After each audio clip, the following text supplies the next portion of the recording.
ওখানে মৃত্যু আছে। ভূতের কাহিনী শোনার জন্য আপনাকে সালাম ও স্বাগতম। শরতের এক বিকেল, নীলাকাশে এক মুঠো সাদা মেঘ হালকা রোদে চারদিক ঝলমল করছে। ঢাকার এক কলেজের 3 বন্ধু, রায়হান, শাওন আর দীপ্ত, সিদ্ধান্ত নিল ছুটিতে কোথাও একটু ঘুরে আসবে। তারা ঠিক করল যাবে জয়পুরহাটের সীমান্তবর্তী এক গ্রামে, যেখানে রায়হানের দাদা বাড়ি। সেখানে এক সময় ছিল রায়হানদের পুরনো জমিদার বাড়ি, যার একটি অংশ বহু বছর ধরে তালাবদ্ধ। কেউ সেখানে যায় না। লোকমুখে শোনা যায় সেই ঘরে বহু বছর আগে আত্মহত্যা করেছিল এক বউ। নাম ছিল সুরমা। স্বামী তাকে গলায় দড়ি দিয়ে ঝুলিয়ে দিয়েছিল আর নিজেও গায়েব হয়ে যায়। সেই ঘটনার পর থেকেই নাকি রাত হলে সেই ঘর থেকে কান্নার শব্দ আসে। বন্ধুরা এসব গল্প শুনে হেসে উড়িয়ে দিল। রায়হান বলল, ভূতটুত কিছু না, চল আজ রাতে ওই বন্ধ ঘরটা খুলে দেখি। রাত 10টা। তারা 3 জন হাতে টর্চ নিয়ে গেল পুরনো অংশে। দরজাটা কেঁপে উঠল একটু ঠেলতেই, যেন কেউ ভিতর থেকে খুলে দিচ্ছে। তারা ঢুকতেই ঠান্ডা একটা হাওয়া লাগলো গায়ে। ভেতরটা ছিল ধুলোময়। ছাদের এক কোণে ঝুলছিল একটা পুরনো দড়ি।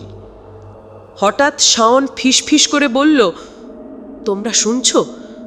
কানের কাছে কে যেন বলল, এখানে মৃত্যু আছে, ফিরে যাও। রায়হান হেসে বলল, তোর ভিতরের ভূত ভয় পেয়েছে মনে হয়। কিন্তু তখনই দীপ্তর চোখ ছানা পড়া।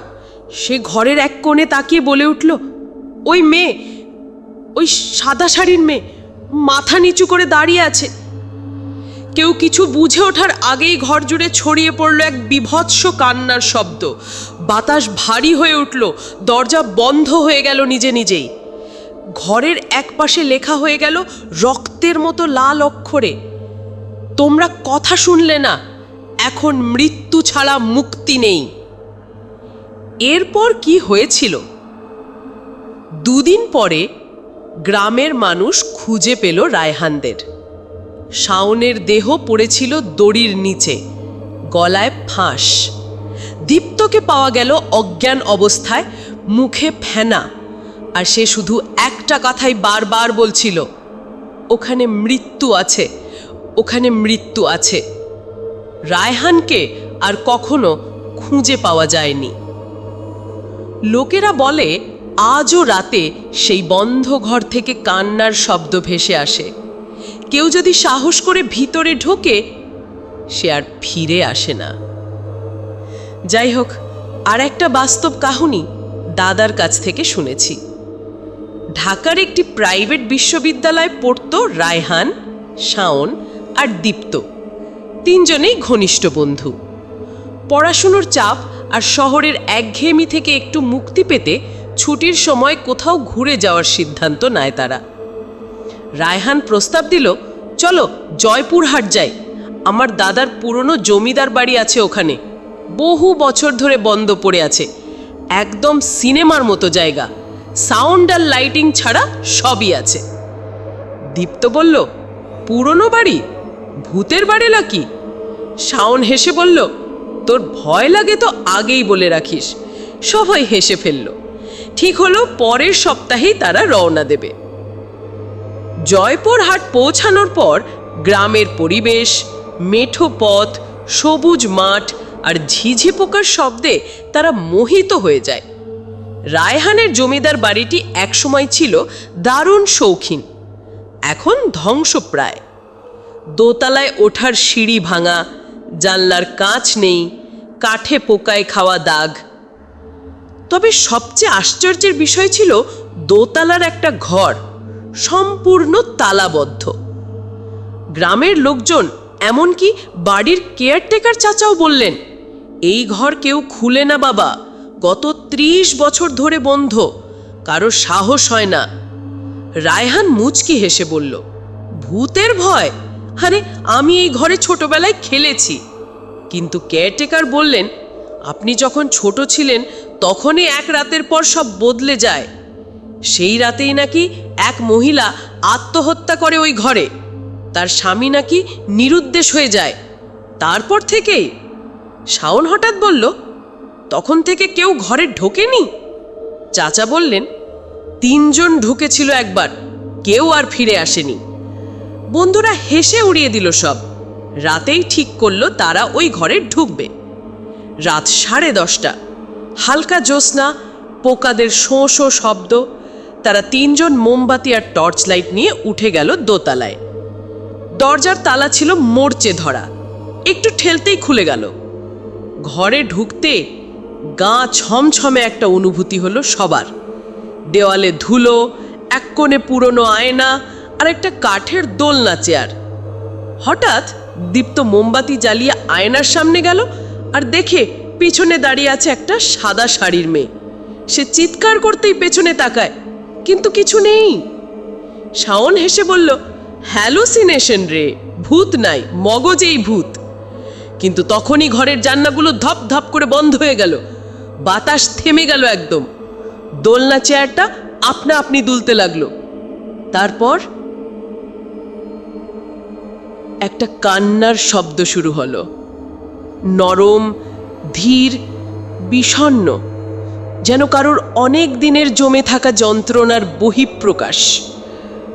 হঠাৎ রায়হান বলে উঠল, আমার মাথায় চাপ পড়ছে। কানে কানে কেউ বলছে, তুমি প্রতিশ্রুতি ভেঙেছ, এখন মৃত্যু ছাড়া মুক্তি নেই। ঘরের মেঝেতে হঠাৎ ভেসে উঠল একটা লেখা, লাল অক্ষরে, রক্তের মতো করে, ওখানে মৃত্যু আছে। তারপর দরজাটা বন্ধ হয়ে গেল। বন্ধুরা বুঝতে পারল তারা আটকে গেছে। এই সময় দীপ্ত হঠাৎ দেখতে পেল ঘরের এক প্রাচীন ডায়েরি ধুলোর নিচে। সে খুলে পড়ে, আমি সুরমা, আমার স্বামী রলজিৎ এই বাড়ির উত্তরাধিকারী, কিন্তু তার আসল রূপ জানার পর আমি ভয় পেয়েছি। সে কালী পূজার নামে মানুষ বলি দেয়। আজও রাতেও সে বলি দিতে চায় আমাকে। আমি পালাতে চাইছি, কিন্তু পারছি না। যদি আমি মরে যাই, কেউ যেন এই ঘরে না আসে, কারণ ওখানে শুধু মৃত্যু আছে। 3 জন তখন পুরোপুরি স্তব্ধ।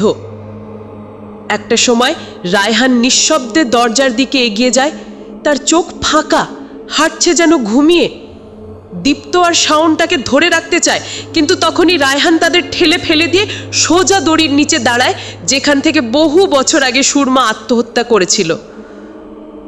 তারপর রায়হান ধীরে ধীরে গলায় দড়ি দেয় আর হালকা হেসে বলে, ও বলেছে এবার আমার পালা। চোখের সামনে রায়হান ঝুলে পড়ে। শাওন আর দীপ্ত দৌড়ে দরজা খুলে পালাতে চায়, কিন্তু দরজা খুলছে না।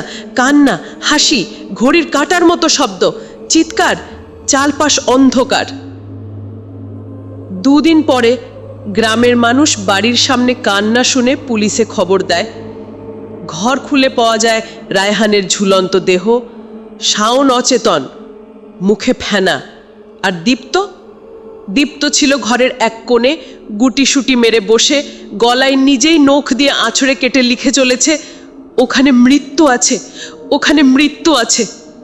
তাকে পাঠানো হয় মানসিক হাসপাতালে। আজও সে কোনো স্বাভাবিক কথা বলে না, শুধু বলে, ঘরটা খোলো না, ওখানে সে এখনো আছে, সুরমা, রক্ত, মৃত্যু। আজও সেই ঘর তালাবদ্ধ, কেউ আর ঢোকে না।